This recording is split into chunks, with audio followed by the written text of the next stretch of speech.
They're like a fine wine, improving with age. Offensive linemen are among the few positions in football where experience often outweighs raw athleticism. The Philadelphia Eagles right tackle Lane Johnson is a prime example, and he is still thriving ahead of his team's Super Bowl showdown with Kansas City. As they get older, they understand the importance of technique, says Eagles offensive line coach Jeff Stoutland. An offensive lineman's life is all technique. The best years of former center Jason Kelce's career came in his 30s. Trent Williams, at 37, remains one of the most dominant players in football. Detroit's Kevin Zeitler, 34, is playing better than ever. Andrew Whitworth, a former tackle turned analyst, compares the evolution of linemen to seasoned UFC fighters who rely on skill and experience to win battles. Young guys may be bigger and faster, Whitworth says, but that's not what wins the fight. Johnson, who turns 35 this year, agrees. The position doesn't require covering vast amounts of ground, allowing veteran linemen to compensate for declining physical traits with wisdom and refined technique. It's a slow evolution, says ESPN's Dan Orlovsky.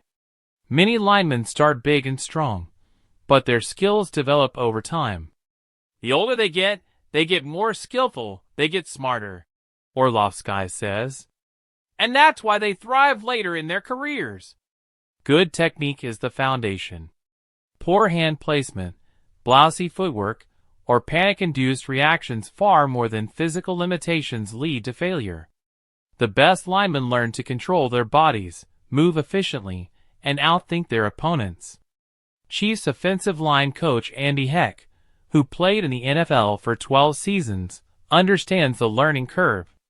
It took me 7 years before I felt I was at my best, he says. It's a mix of coaching, technique, and understanding who you're against. But age isn't always kind. Bodies wear down.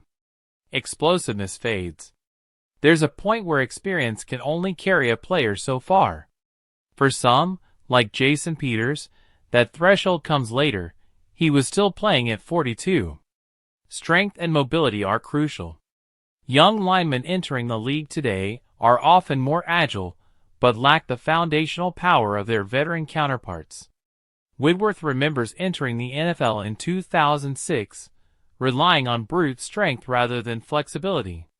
Over time, he had to reverse engineer his body, incorporating yoga and Pilates to maintain mobility. Not every lineman follows the same trajectory. Some, like Penei, Sewell, and Quinn Meinerz, find immediate success. Those guys are special, X says. But for most linemen, it takes years of consistency before people recognize how good they are. The reality is offensive linemen don't earn highlight reel moments. They aren't judged on one dominant play, but on years of reliable performance.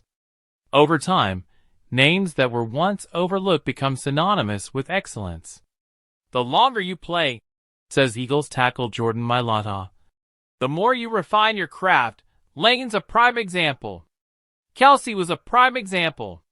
Jason Peters is a prime example.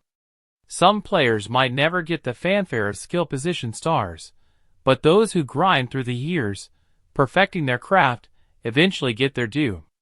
Their greatness isn't in a block, but in the countless unseen battles won over the years.